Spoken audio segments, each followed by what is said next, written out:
15 বছর আগে তরকারিটা খেয়েছিলাম, আজও মুখে লেগে আছে। এতটা মজা এবং মাছ মাংস কিছুই লাগে না। আর এটা হচ্ছে আমার সেই নীলুবাবির হাতের রেসিপি। তবে ভাবির মতো তো আর বানাতে পারবো না, চেষ্টা করব। আমার সংসার জীবনেই শুরুতেই আমার হচ্ছে প্রতিবেশী, আমার সেই নীলুবাবি, কুষ্টিয়ার বাবি। ওনার কাছ থেকে আমি অনেক রান্না শিখেছি, আচার ব্যবহার ওনার কাছ থেকে আমি অনেক শিখেছি আলহামদুলিল্লাহ। আর আমি ওনাকে প্রতিনিয়ত ওনার কথা স্মরণ করি এবং ওনাকে মনে করি।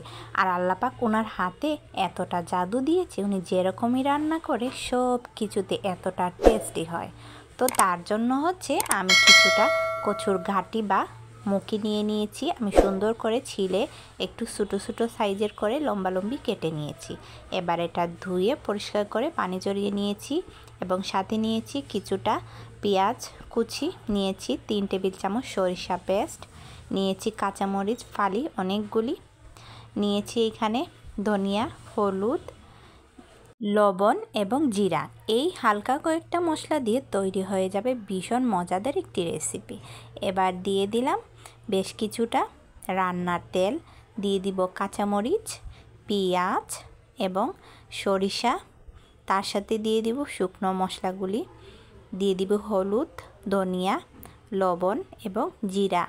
জিরা বাটাটা অবশ্যই দিবেন। আমার নীলুবাবি কিন্তু সব কিছুতে জিরা বেটে টাটকা রান্না করত। তারপরে দিয়ে দিলাম কচুর গাঁটি। এবার হলো সুন্দর করে মাখানোর পালা। সুন্দর করে মাখিয়ে সব মশলা মিক্স করে নিলেই মোটামুটি রেডি হয়ে যাবে। তো যত মাখাবেন, নীলুবাবি বলতো মাখানোর কাছে নাকি স্বাদ হয় দ্বিগুণ। আসলেই আল্লাহ পাক ওনার হাতে জাদু দিয়েছেন। একটু দিয়ে দিলাম কালারের জন্য মরিচের গুঁড়া, আপনারা নাও দিতে পারেন। তো আমি এবার হাতটা ধুয়ে সুন্দর করে মাখা মাখা অবস্থায় হালকা একটু পানি দিয়ে দিলাম, প্রায় 1.5 কাপের মতো পানি দিয়ে চুলায় বসিয়ে দিয়েছি। অলরেডি জাল চলেও এসেছে, ঢেকে রেখে দিব 5 মিনিট।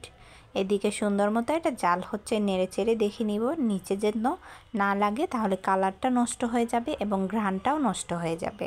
আর এটার মধ্যে ভুল করেও আপনার রসুন তারপরে আদা কোনো কিছুই দিবেন না, জাস্ট অল্প কয়েকটা মশলা যোগ করে তৈরি করে নিতে পারেন। আর এই রান্নাতে কিন্তু কোনো মাছ মাংস কিছুই লাগে না, খেতেও কিন্তু দুর্দান্ত হয়, খুবই মজাদার। আলহামদুলিল্লাহ, বানিয়ে একদিন খেয়ে দেখবেন। আর আমি তো প্রায় সময় এটা রান্না করি, আর এটা হলে মাছ মাংস আমার কিছুই লাগে না। তো নামানোর আগে 1 টেবিল চামচ সরিষার তেল দিয়ে ঝোলটা টেনে আসলে সিদ্ধ হয়েছে কিনা টেস্ট করে তারপরে হচ্ছে নামিয়ে পরিবেশন করব আমার সেই নীলুবাবির হাতের স্পেশাল কচুর গাঁটি দিয়ে সরিষার চচ্চড়ি, ভীষণ মজাদার। আর আমার বড় কিন্তু নীলুবাবির হাতের রান্নার খুবই ফ্যান। আসলে আলহামদুলিল্লাহ ভাবির হাতে জাদু আছে। তো যদি ভালো লাগে আমার নীলুবাবির রেসিপিটা একদিন ট্রাই করবেন। আসসালামু আলাইকুম।